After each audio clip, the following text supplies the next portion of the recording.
Bendiciones para todos. Soy el arzobispo Andrés Tirado Pérez, fundador de la Congregación Sacerdotal Internacional Católicos Independientes. No representamos a la Iglesia Católica Apostólica y Romana.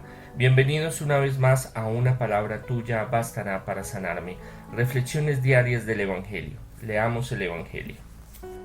En aquel tiempo un escriba se acercó a Jesús y le preguntó: ¿cuál es el primero de todos los mandamientos? Jesús le contestó: el primero es: escucha Israel, el Señor, nuestro Dios, es el único Señor. Amarás al Señor tu Dios con todo tu corazón, con toda tu alma, con toda tu inteligencia y con todas tus fuerzas. Y el segundo es: amarás a tu prójimo como a ti mismo. No hay ningún mandamiento mayor que estos. El maestro de la ley contestó a Jesús: muy bien, maestro, es cierto lo que dices. Dios es único y no hay otro fuera de él. El amar a Dios con todo nuestro corazón, con todo nuestro entendimiento y con todas nuestras fuerzas, y amar al prójimo como a nosotros mismos, vale más que todos los holocaustos y sacrificios. Jesús entonces, viendo que había contestado con sabiduría, le dijo: tú no estás lejos del reino de Dios. Después de esto ya nadie se atrevió a hacerle más preguntas. Palabra de Dios, gloria a ti, Señor Jesús. En este Evangelio vemos la intención del escriba que quiere preguntar a Jesús. Pregunta a Jesús. No lo está retando, no está buscando ponerle trampas, no está buscando hacerlo ridiculizar delante de la gente, no está buscando un motivo para condenarlo, para apiedrarlo, para tirarlo de un acantilado, sino está midiendo el conocimiento de Jesús. Quiere profundizar en lo que Jesús sabe. Pero para entender un poco lo que acaba de suceder, lo que en el Evangelio de hoy nos narra, debemos de entender cuál era la figura del escriba. La figura del escriba o el escribano era una figura supremamente importante, una figura fundamental y muy importante en el pueblo judío a través de los siglos y en la época cuando llega, cuando nace y se desarrolla el ministerio, nace, crece y se desarrolla el ministerio de Jesús. Escriba, de escribano, del latín escriba, y sofer, del hebreo, que dice copista o redactor. Empezaron a desarrollarse en varios grupos en los cuales personas muy instruidas se dedicaban a escribir la historia del pueblo de Israel.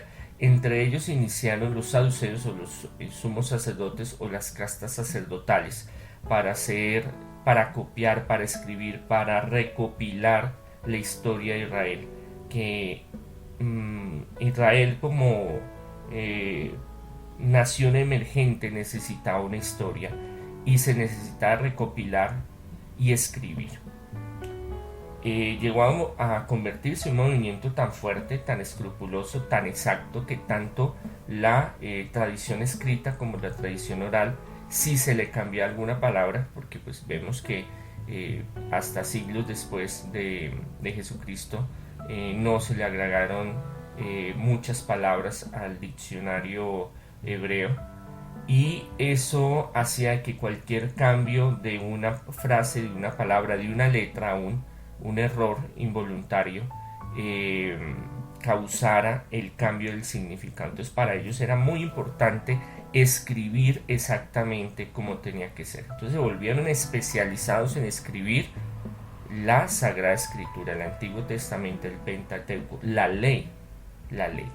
Entonces estos personajes eran muy apreciados por el pueblo porque eran muy instruidos, conocían a profundidad la ley. Y escribas habían en varios movimientos o escuelas, lo podríamos llamar así.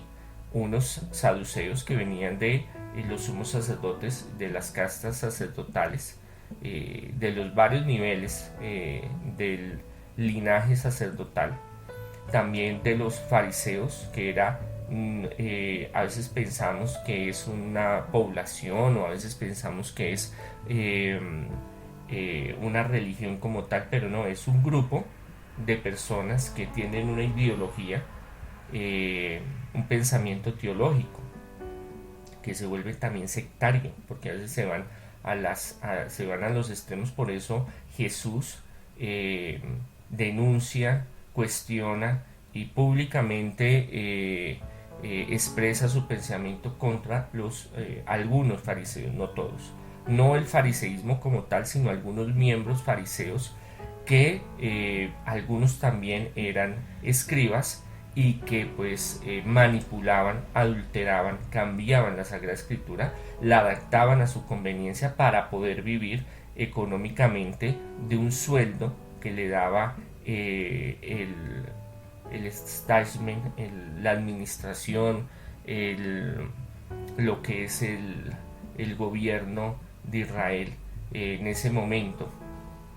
Tenían que salir una partida económica para que estos escribas pudieran vivir de eso, y vivían muy bien. No aceptaban sobornos, ni donaciones, ni ¿qué más podríamos decir?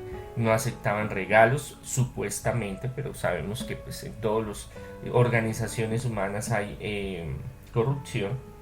Y Jesús cuestionaba mucho la visión, la misión, el trabajo del escriba, porque muchos solo se ajuntaban a dar malas interpretaciones de la ley para los ricos poderosos, y no para los humildes y los más necesitados, y para buscar una igualdad en la sociedad que sea más humana, más servicial. Entonces él llega, haciendo este contexto histórico, este escriba llega ante Jesús para preguntarle, sondear. No es que está retándolo, no es que está buscando enredarlo, no es que está buscando ponerle una trampa, sino buscar medir su conocimiento y ver qué tanto sabe. ¿Por qué? Porque Jesús lo tenían como un gran rabino, un gran maestro. Rabino es grande, excelso, es la traducción literal.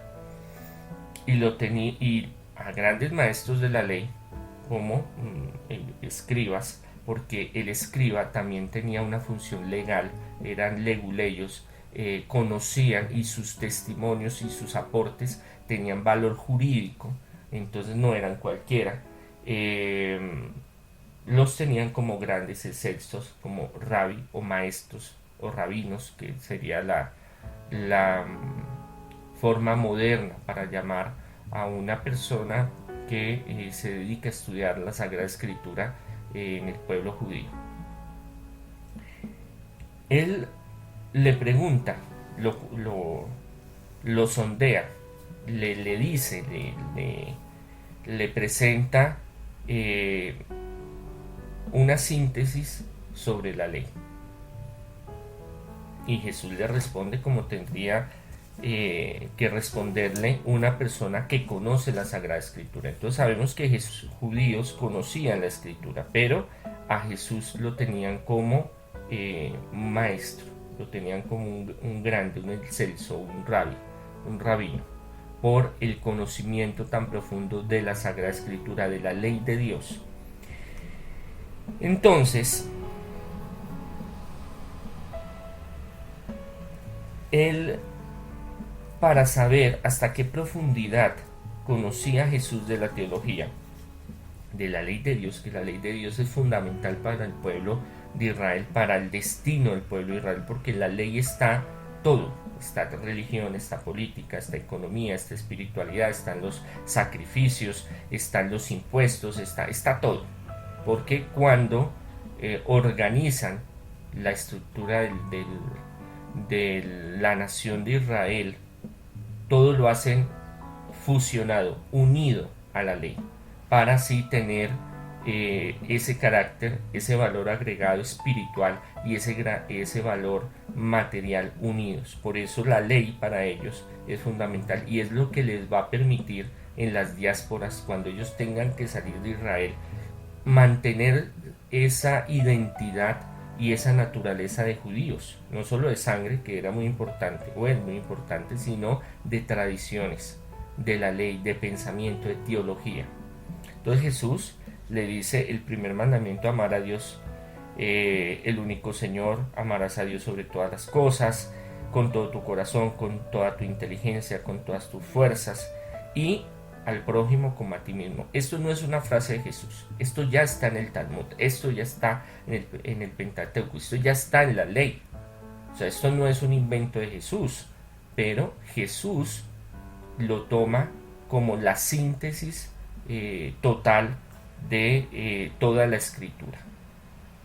Es ahí cuando el maestro, el escriba, le dice que sí, que es verdad, que lo que él está diciendo es cierto, porque esto ya es un nivel alto en teología, hablándolo en ese momento, sobre la concepción de la ley y su interpretación, que esto solo lo hacían los escribas, los maestros de la ley, algunos saduceos, algunos fariseos, pero en sí los más versados eran los que más se les tenía presente y se les creía, tenían credibilidad de su palabra, de su testimonio, de la interpretación que ellos daban. Entonces él hace un reconocimiento de lo que él dice es cierto y agrega que vale más que todos los holocaustos y sacrificios. Está llegando a un nivel superior de entendimiento donde todo se resume al amor, pero no al amor como sentimiento, porque es que, ay, yo te quiero, yo te amo, ay, me hace falta. No, el amor en la Sagrada Escritura no es solo de sentimiento o de atracción o de gusto, tiene una profundidad teológica, tiene una profundidad existencial, espiritual y de conexión con Dios, con el Padre profundamente. Y que ahí está resumido toda la Sagrada Escritura, porque toda la Sagrada Escritura va en torno al amor de Dios. Pero esto era muy avanzado en ese momento. Por esto a Jesús lo persiguieron. Por esto los escribas, los maestros de la ley, los saduceos, los fariseos y otros grupos veían a Jesús como una amenaza. Algunos hasta blasfema para poderlo acabar, desaparecer, matar. Porque esto es revolucionario. Esto cambiaba la visión de un Dios de terror, de miedo, de que solo tocaba seguirnos hacia las leyes, 617 leyes, normas, que los saduceos lo hacían a rajatabla totalmente para agradar a Dios, pero que sus corazones estaban lejos. Por eso Jesús siempre criticaba a algunos fariseos que no comprendían la magnitud de la Sagrada Escritura, la verdadera interpretación. Por eso Jesús después le dice, el evangelista escribe, en Marcos escribe, viendo que había contestado con sabiduría, le dijo: tú no estás, eso le contesta Jesús, tú no estás lejos del reino de Dios. Después de esto ya nadie se atrevió a hacerle más preguntas. ¿Por qué? Porque esto ya es una teología supremamente alta, que para poder comprender usted tiene que conocer toda la Sagrada Escritura. Por eso el Antiguo Testamento es tan importante, para entender el propósito de la venida de Jesús, de ese amor incondicional de Dios, de esa entrega incondicional. Entonces el amor no es un sentimiento. Quiero que entendamos esto, porque esto es muy importante y es fundamental en la Sagrada Escritura. El amor en la Sagrada Escritura, como Dios habla, como Jesús habla, no es un afecto, no es un sentimiento, es una fuerza creadora, es una entrega total, es la creación como tal, es la esencia divina de Dios, el amor. Y esa esencia divina Jesús la empieza a propagar, sobre todas las misiones, sobre los apóstoles, sobre todos los pueblos. Y eso empieza a tener un cambio en la mente donde la gente empieza a abrir sus ojos y decir, no, estas cosas, esto es lo que nos viene, esta forma en que nos vienen vendiendo la Sagrada Escritura del Antiguo Testamento, esto no es, porque es que Dios es un Dios de amor y de misericordia, que sí, en la visión del Antiguo Testamento de un Dios bélico era en ese momento, pero en el contexto de estudiar, de profundizar en el Midrash, en profundizar en la Torah, en la Sagrada Escritura, se llega a esa síntesis, se llega a esa plenitud de amar a Dios sobre todas las cosas. Y amar a Dios y amar al prójimo como a sí mismo es entrega total, es darse totalmente. Eso no quiere decir que seamos bobos, porque Jesús, usted ve, él tiene su carácter, su personalidad, y para nada es bobo, no es pendejo, como nosotros a veces nos venden esa idea, ay, es manso, es humilde, sí, una cosa es humildad, otra es mansedumbre, otra es que sea pendejo. Jesús no era ningún pendejo. Por eso es que él tiene carácter y se enfrenta a gente muy preparada, muy instruida, y la mayoría, todos, se van con el rabo entre las patas porque no saben cómo engañar a Jesús, cómo sembrar una trampa, cómo hacer que Jesús caiga, porque es que la teología que Jesús maneja es una teología supremamente moderna en ese momento y supremamente profunda, volviendo a los orígenes de la palabra de Dios, dando una interpretación mucho más profunda, mucho más completa. Por eso Jesús le dice, no estás lejos del reino de los cielos. ¿Por qué? Porque él ya entendió, este maestro, este escriba, entendió que aparte de las tradiciones y aparte de cumplir los 617 mandamientos que son importantes en ese momento para sobre todo los saduceos, perdón, los fariseos, hay un componente mucho más importante que es ese encuentro personal con Dios, ese amor hacia Dios. Ese amor hacia Dios es darnos todo. No es, ay, yo te amo Dios, ay, tan lindo Dios, ay, papito. Sí, eso está muy bien, sino hay que profundizar y tener un contacto mucho más profundo de un amor completo, de darse totalmente. Eso es el amor a Dios. Ese es el amor al prójimo, como nos amamos a nosotros. Si nosotros entendiéramos esa magnitud de amar a Dios sobre todas las cosas, con nuestra mente, con nuestro corazón, con nuestro espíritu, la vida de nosotros sería muy diferente, porque viviríamos esa presencia de Dios, de milagros, de sanaciones, de liberación, de sentir el poder y la presencia de Dios. Si nosotros amáramos al prójimo como a nosotros mismos, siendo que nosotros tenemos un ego muy alto, y ahí me incluyo, podríamos llegar a equilibrar la sociedad, a que sea más humana, más justa, más igualitaria, con no solo un pensamiento capitalista y salvaje de destruir al uno del otro, o comunista o de izquierda o de globalista para acabar con todo y solo unos pocos mantener el poder y volver a un feudalismo, sino una igualdad de oportunidades bajo unas reglas humanitarias y de amor. De amor no es de sentimiento, vuelvo a explicarles, de amor es de darse, de totalidad, de entrega total, de plenitud. Eso es el amor, es en la expresión máxima de la presencia de Dios, al cuadrado, a la hipotenusa, al infinito. Entonces, cuando nosotros realmente entendemos y seguimos esos dos mandamientos, ahí está la síntesis de toda la teología, ahí está la síntesis de toda la ley, ahí está la síntesis de todos los profetas, porque una cosa era la ley y otra los profetas, pero para el pueblo Ketubín y todos estos escritos eran supremamente importantes para el pueblo de Israel. Pero ahí se resume todo, porque cuando usted ama, cuando usted se entrega totalmente, usted hace las cosas bien.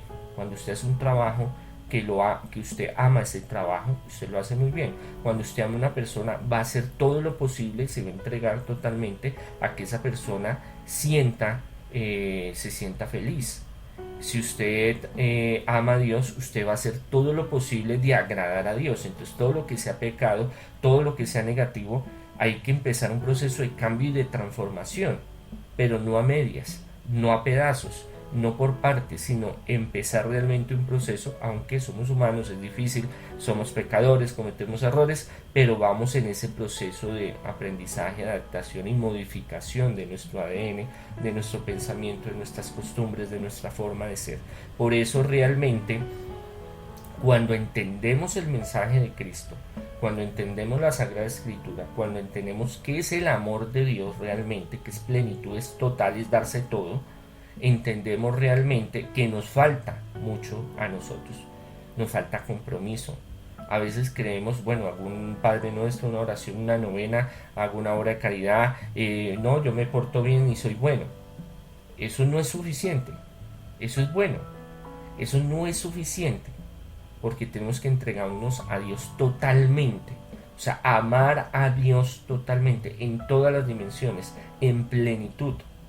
Es lo que Jesús enseña, es lo que está en la Torá, es lo que está en la Sagrada Escritura, pero que en ese momento no lo entendían, porque buscaban acomodar la Sagrada Escritura a sus beneficios personales. Que eso pasa en todos los siglos y en todas las religiones, en todas las espiritualidades, y en el tiempo moderno, en la actualidad, nosotros buscamos solo la ley, buscamos solo la Sagrada Escritura, buscamos solo a Dios para ciertos momentos, para ciertas urgencias, para ciertas necesidades, o creemos o vivimos en la fantasía, no, yo soy bueno, yo hago bien, yo no le hago mal a nadie, pues ahí pues pasamos y lo rezo y peco, empaco todo, y no hay un cambio, no hay una transformación día a día, y perdemos esa oportunidad de cada día poder progresar y crecer y conocer esa plenitud, ese amor, profundizar en ese mar de amor de Dios.